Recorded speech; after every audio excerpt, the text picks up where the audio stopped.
Hello, pod people. I'm Frost, and welcome to another episode of Alliance Spotlight. So, my guest tonight is Murray Rothbardo, who is the CEO of Signal Reflection and an Alliance FC for Road Capel. I think this interview is going to be really interesting as Road Capel built a name for themselves in the Alliance tournament in regards to kind of elite small gang PvP. And that is very much what they do as well in the game. So let's jump into the interview and find out more.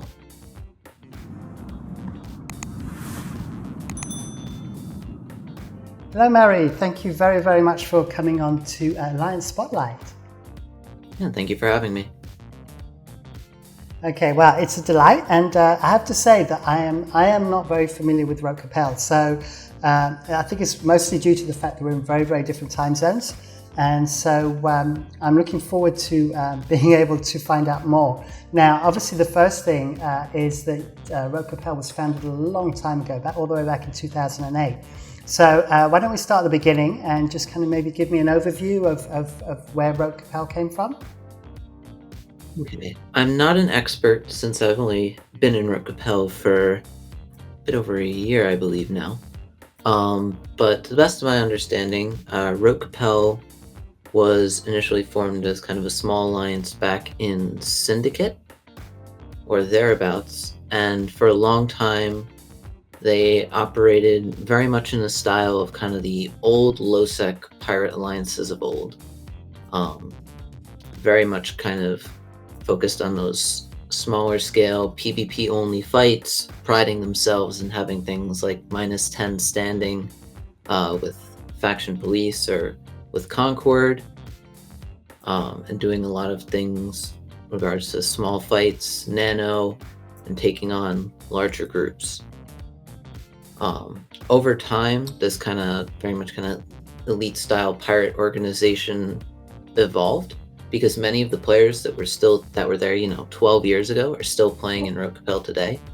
And so as more of those players kind of settled down, started families and got older and had more responsibilities in life, the corporation's become a little more laid back, where it's focused on a lot of the similar content in terms of nano roams and small and mid-scale fights, but the kind of high intensity, very kind of elitist era of back then in EVE is not something where it's really attached to anymore.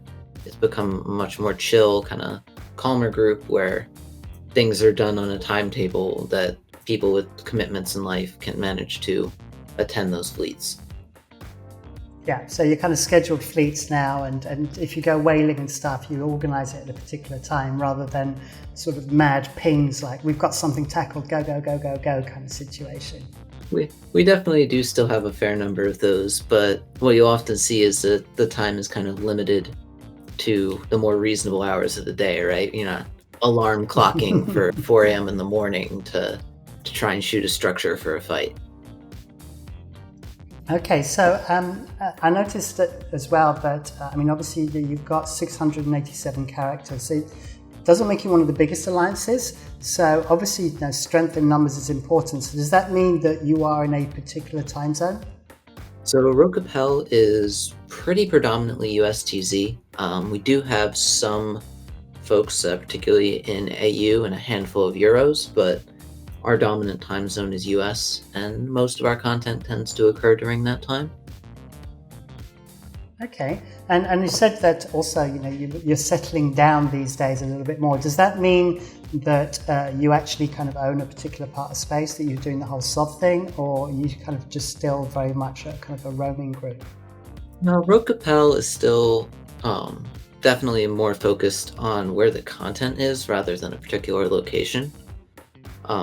Road Capel was in tribute for a while, just as a result of nobody trying to seriously kick us out and succeeding for a long time. But it's more important that we're at a place where content is easily accessible and where we can actually get some quality fights without needing to spend dozens and dozens of hours working to generate them. And that's why, for the most part, Road Capel has been trying out a couple of different things since we left Tribute. One of those things being Pochven, because it has good potential for us as people who like to nano roam to be able to do that relatively frequently. Okay, and literally, as of we speak today, this is obviously with being shot at the beginning of May 2021. The rules of Pochven have literally just changed, right? People can now go into Pochven without needing standings. So that's going to clearly affect things a lot for you if you guys are based there. Yes, without going into too much detail, there's a very good chance that change functionally ruins what little PvP is left in Pochven. Okay, all right. I'm not going to go into detail on that. That's not the idea. The important thing is to give an introduction to your alliance, and I don't want to spoil anything for you guys. But so clearly, you've always kind of aimed to be in places, that either they're in null and they're sort of NPC space, or they're bordering on low sec and maybe close to an alliance that has lots of roaming groups so that you can engage in combat and that kind of thing. Correct? Pretty much. Yeah, we're very okay. focused on trying to enable the kind of content either in roaming or in small and mid-scale fights, which is more my department as a person who tends to FC a lot of those. Okay, and when you say small to mid-scale, can you give us an indication of the kind of the numbers that you normally like to fly in fleet with and the kind of size of fleets you'd like to engage?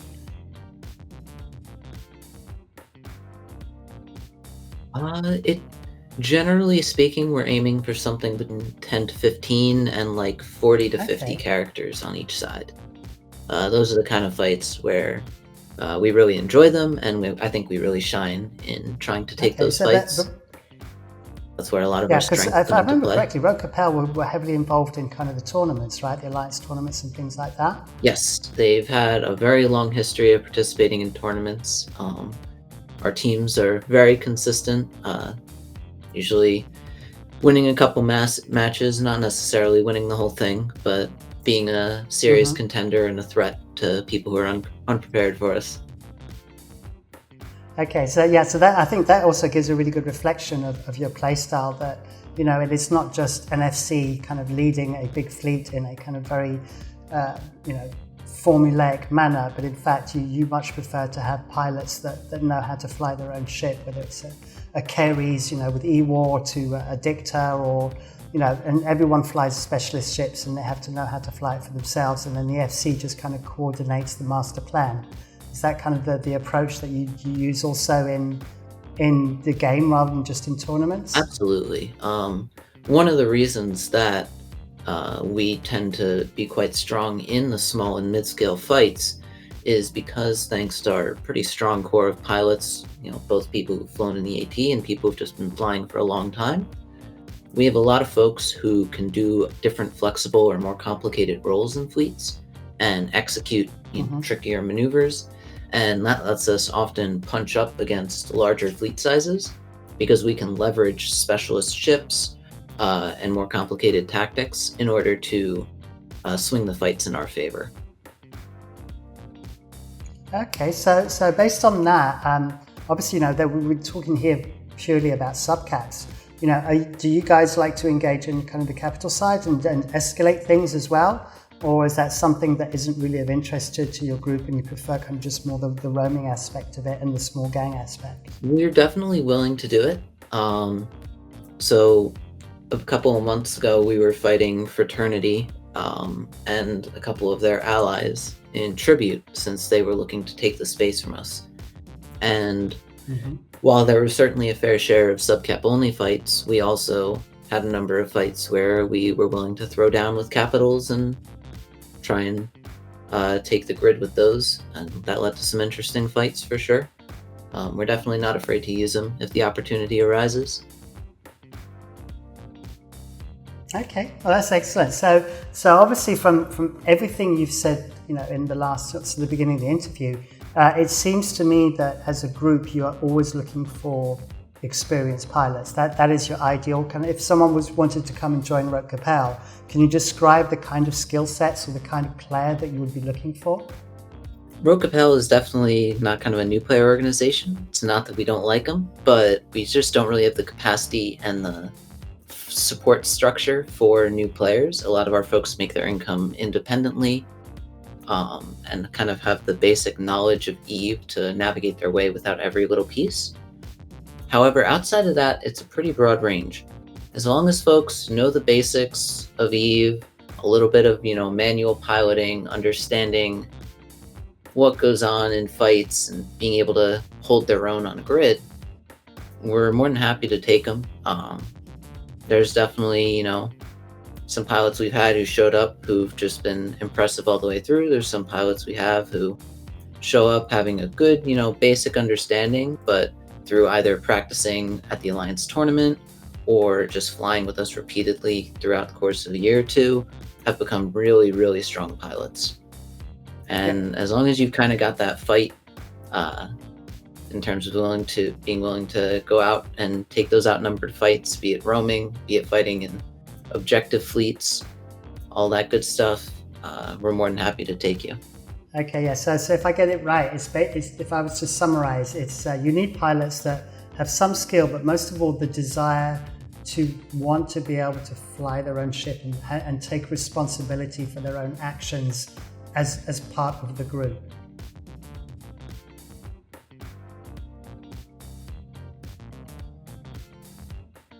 I think I've lost Pretty you. much. Oh, there you go. I thought I'd lost you there again. Okay, perfect. All right. So, do you want to talk maybe about some of the players that you have in your alliance? Is there anybody that might be known to the viewers, or may have sort of cropped up in Eve history over the years? I don't know if we have too many, or really any big Eve personalities for the most part. I know for a little while there was a CCP, or someone who works at CCP now, who was in the Alliance for a while. I think they may have left CCP though. I'm not sure. Okay. But for the most part, there's not a lot of big personalities in Rogue Capel. It's a pretty, like I said, it's a pretty chill organization in its modern iteration. And having people who are, willing to let everybody into the conversation as we're hanging out on comms, and kind of let different people do their own things in terms of running fleets, in terms of generating content. It makes it a really good community overall. Yeah, I mean, I think as well, from what you described, you've got that very flat organizational structure. It's not like you've got, a leader that kind of drives everybody forwards. It's much more a case of individual players doing their own thing and kind of all working together when it's required. So that kind of makes sense why there wouldn't necessarily be kind of someone who sort of stands out above the rest, because everybody's kind of doing their own thing. Yes, it is very much a meritocracy for the vast majority of things. If you're willing to do it and put in the effort, it'll happen. There is no, these FCs are allowed to take out these ships and these FCs are allowed to take out these ships. Mm-hmm. Because if you're willing to ping for it and people think you're going to generate a good fight, they'll show up and things will happen naturally.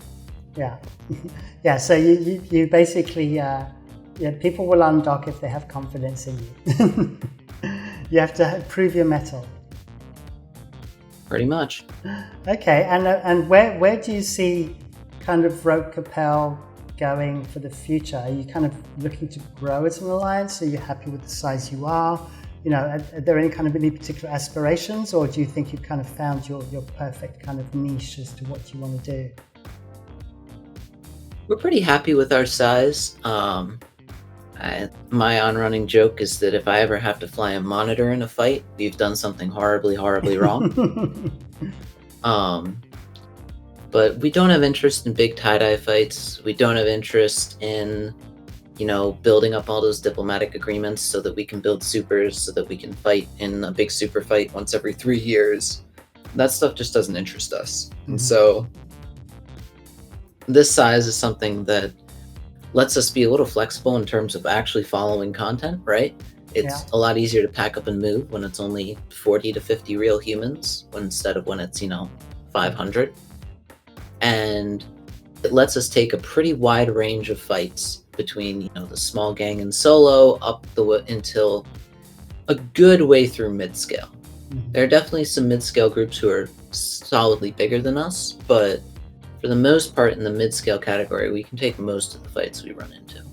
Okay, and obviously one of the questions that comes from this, not being, kind of being more nomadic and stuff, is how do you fund yourselves? I mean, is it just simply from scooping the loot from everybody you kill, or do you sometimes like have to put down a base and mine some moons when you can? And is there a way that you fund yourselves, or that the players just sort of work it out for themselves through other alts and things like that? Most of our players are independent in their ISK making, which works out for them, especially if things are in flux. So whether it's missions in low sec or abyssals or having a farm hole or something like that, there's a lot of folks who have different abilities to make ISK in those fashions. If we're in an area of space that has some good money making opportunities, we'll take advantage of them. We had our 64s in Tribute, and we were sitting there. In other areas of space, I know they've been in the Great Wildlands in the past. I know they've been down in Aquarius as well for some amount of time. They've been in low sec. So if there are opportunities in the area where we are, we'll take advantage of them. If there's not as many opportunities, we'll take a look at other alternative income sources. Yeah, so once again, it's about being adaptable, and it's about being responsible for yourself, kind of thing. And if there's opportunities as a group, you take them, but then there's no guarantees. Yep, it's the trade-off of ease of content versus ease of money, really. Yeah. Which is a question that pretty much every group in EVE has to take a look at and decide where they want to land. Mm-hmm. And we've just chosen to try and lean a lot harder on the content side of things, because that plays better with the amount of hours our guys can play and just what we want to do, right? We want to spend most of our time PvPing. We don't want to spend much time PvEing, if at all. Yeah. So it works out for us this way. Okay, so I mean, from everything you've said as well, you're constantly looking for, those kind of small to mid-range fights. So I assume that, you don't have any agreements with anybody. You said you kind of tried to stay away from any kind of diplomatic agreements. So are you kind of real sole force? I mean, do you have any friends? Do you have people that are absolute enemies at all times?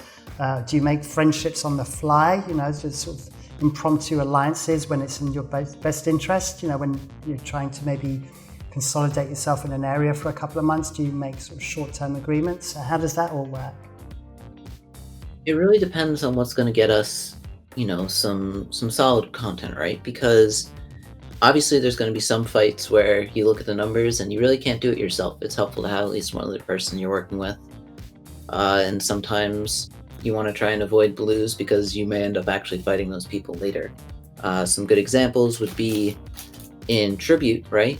We were neutral and at least somewhat, we had some solid animosity with Trigger Happy, Toilet Paper, Quote Alliance when we were living there. We fought a lot when we first moved in. That settled down because we were across time zone, but we still had each other neutral. We'd fight pretty frequently if we did run into each other.